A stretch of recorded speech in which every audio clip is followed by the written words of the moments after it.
a true reflection of the feelings of most members of these hallowed chambers. We believe strongly that we must continue to identify with our constituents that sent us here.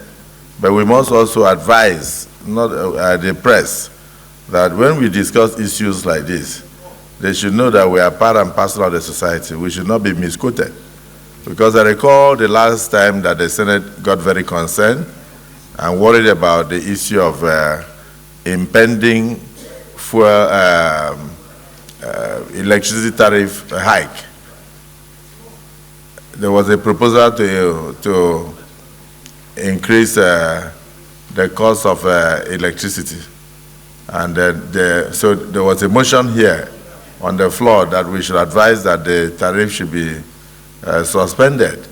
And then one of our colleagues in his own contribution also amended one of the prayers to say that yes, the suspension will be in order because it's important to allow the poor people to breathe. And then we said yes. As a presiding officer, the overwhelming majority of the senators cannot say poor people should breathe. Then I would say they should not breathe. And then somebody misinterpreted us.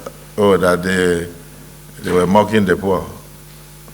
We come from communities that have a lot of high rates of poverty. And we are inundated daily by requests from all sectors, from the youth, from the elders and all that, to see what we can do. Even our earnings here cannot take care of the kind of requests that we get.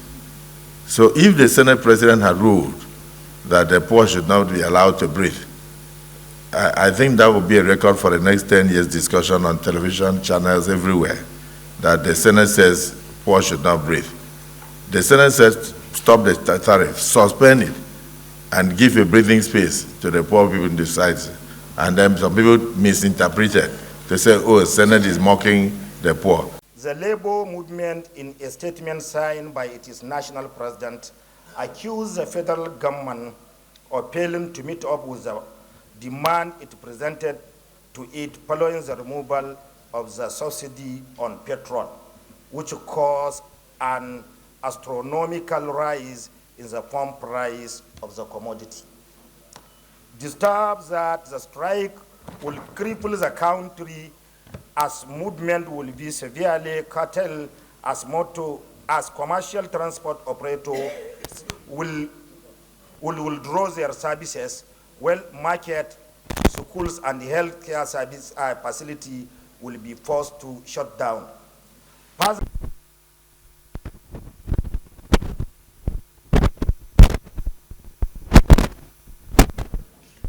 Passion for the job.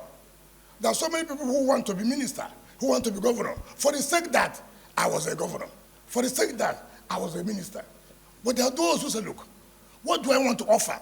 Am I committed to this job? And I thank Mr. President for nominating me.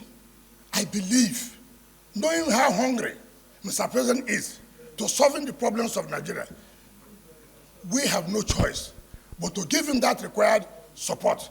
And I can assure you, if I'm confirmed, in whatever capacity, Mr. President will not regret nominating me. Thank you, and God bless you. I remain Mpigi Barinada. Mr. President, I stand here on behalf of the 3 senators from Rivers State that the man standing before you is our best from Rivers State. We are here, let me not just over-exaggerate, but I want to say he's our role model. I want to say all what he has said and what he has enumerated in his CV, and some he has not put it in. The 3 senators from Rivers State and over 5 million Rivers people back at home, we are saying we are in total conformity with our leader. And I want all my distinct colleagues to just ask our leader to take a bow, if possible, and go. Thank you, Mr. President. My name, Engineer Professor Joseph Telumun Utsev, I was born into the family of Utsevaka from Buruku local government area of Benue State in 1982.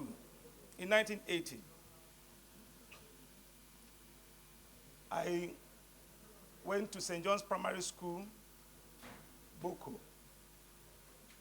I also furthered my education at Ekpa Comprehensive Secondary School, Adipo. I got where I came out with senior certificates in certificate